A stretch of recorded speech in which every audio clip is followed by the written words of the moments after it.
Welcome back to another episode of the Community Made podcast. I am so excited that you're here. This is where we talk about all things on how to heal from sexual assault. We'll talk about regulating your nervous system, and we'll talk about so many other things to help you heal and move on from the abuse that you experience.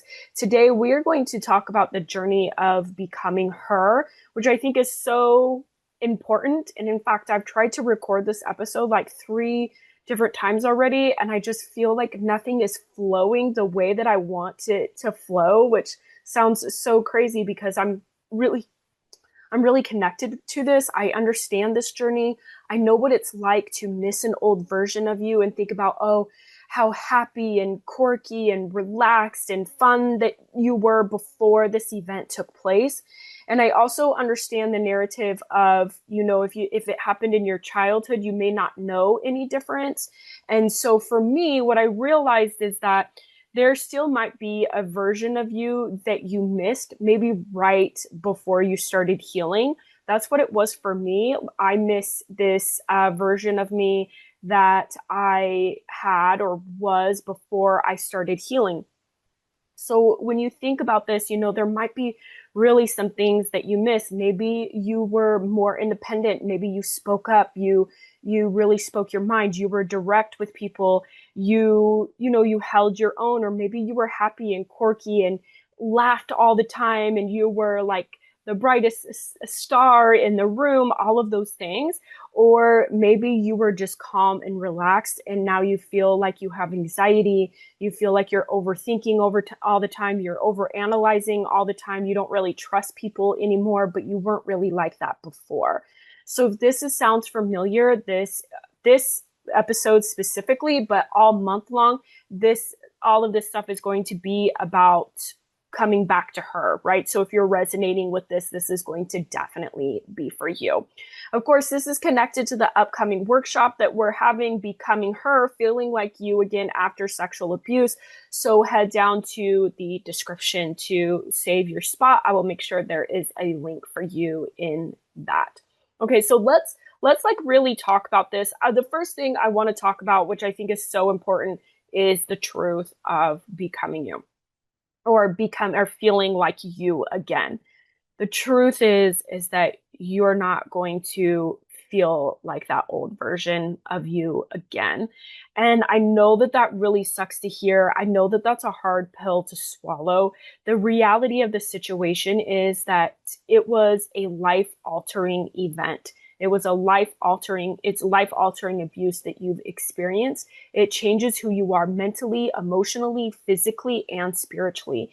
And because it changes you that way, it's not really about feeling like the old you again, per se. It is really about coming into the version of you that you truly want to be after this experience, after this abuse.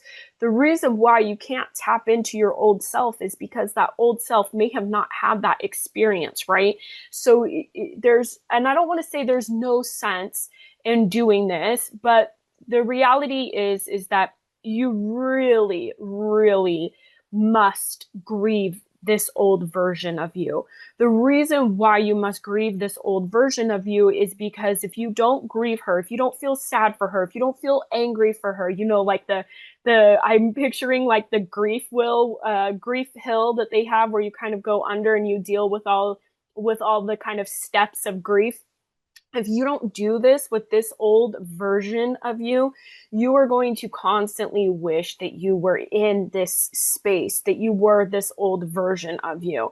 You must grieve her. Now, a lot of people think that grief is really associated with death, and it's not always that way. Even though if you kind of think about it, this is death to the old version of you. So yes, there's going to be grief involved. There's going to be anger. There's going to be rage.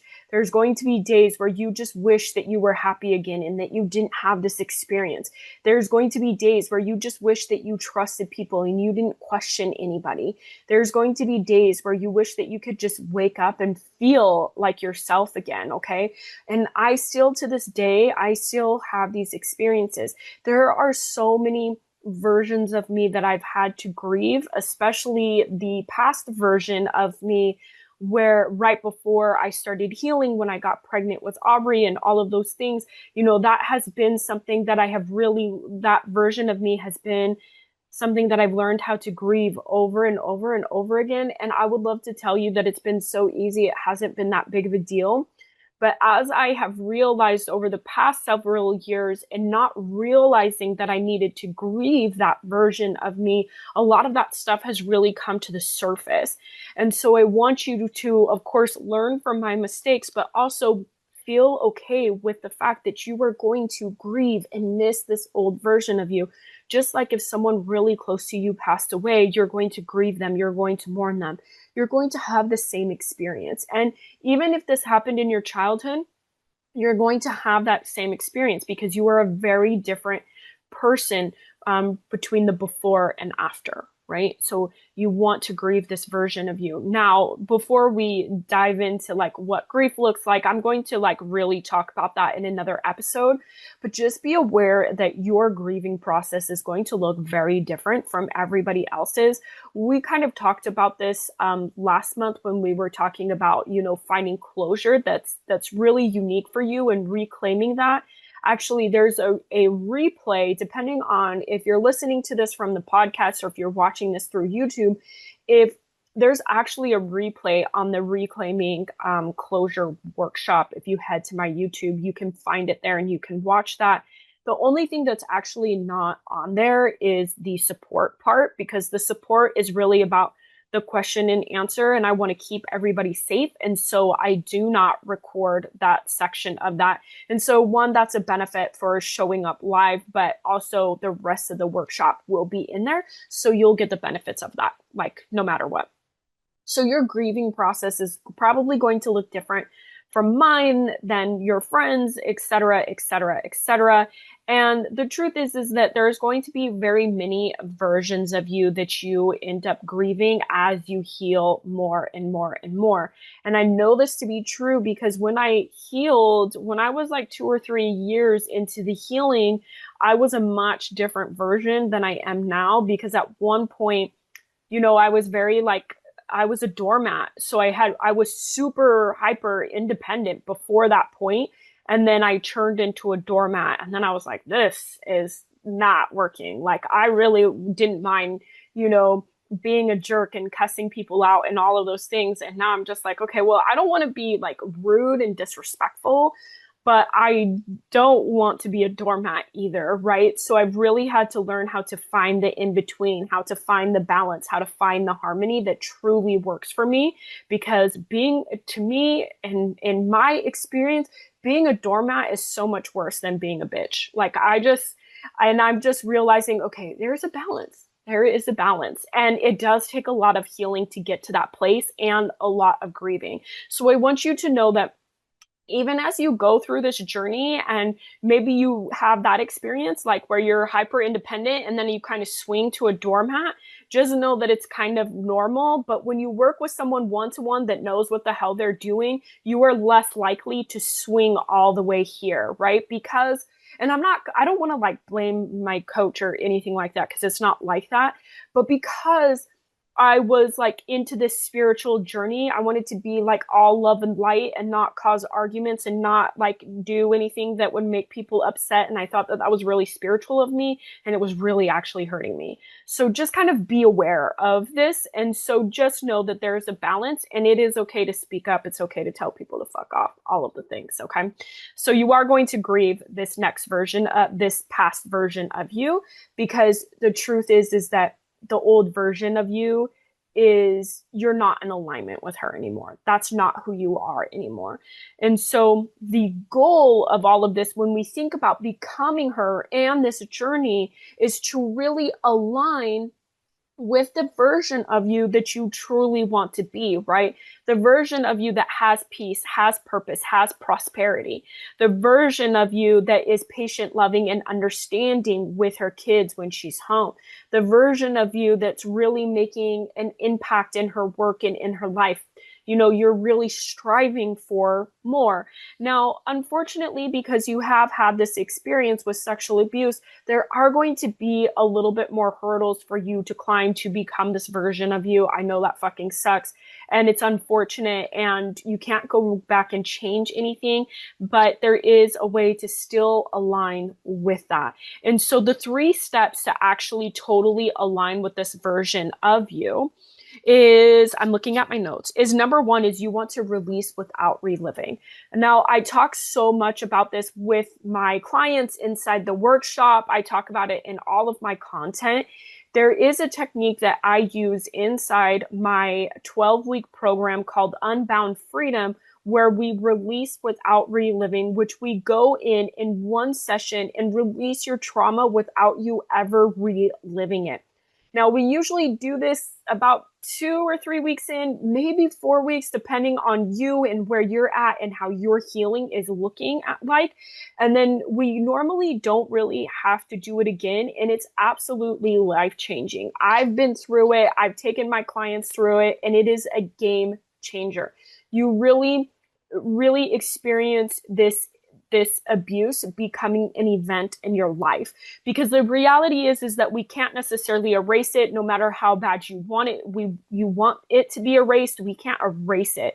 But what we can do is make it an event where it has no emotional hold on who you are right now in your present and in your future. And it is mind-blowing, number 1, but it is also game-changing. And I love to do this with my clients. Like I wish, like, if you could be a fly on the wall, like you could see it. It's just game-changing, and I absolutely love it. The next step is body alignment through body connection. And this looks like resetting and rewiring your nervous system, learning how to be in your body and be present in your body. Now, again, this is something that I take my clients through in the Unbound Freedom, my one-to-one program that is absolutely life-changing. There's so many things that you can do. And the reality is that your body is storing all the trauma. I know that there's so much out there on, you just need to talk it out and you need to focus on your mind. But the up-down approach is not as effective with this kind of trauma as the bottom-up approach. So you really want to be aware of that, because your body is actually sending more signals to the mind than the other way around. And this is why it's so critical for us to work on our nervous system, to focus on being adaptable with our nervous system, and so many more things that are connected to our body, especially learning how to be present in our body, which for most of us, depending on your experience with the abuse, you probably easily dissociate from your body and probably feel numb like most of the time. If you're experiencing that, number 1, it's normal. That was me. But number 2, there is a way to learn how to be present in your body and feel safe in your body. And that, of course, is what the Unbound Freedom does. And the 3rd steps is to focus on habits and routines and goals that allow you to align to this version of you that you truly want to be. Now, I'm going to dive into more of this inside the workshop. I hope you join us. Again, the link is down in the description. But even though you are a survivor, even though you might be taking a healing journey, you do really want to focus on your habits and your routines and goals. Because the reality is that even if you're afraid to confront your sexual abuse head on, all you have to really do is set goals and start working at your goals, and all the resistance that comes up towards working for your goals will show you exactly where you need to heal. And a lot of it will lead back to your sexual abuse. I know that it's crazy, but that's how it works. I've learned that over and over and over again. It's the most wild experience.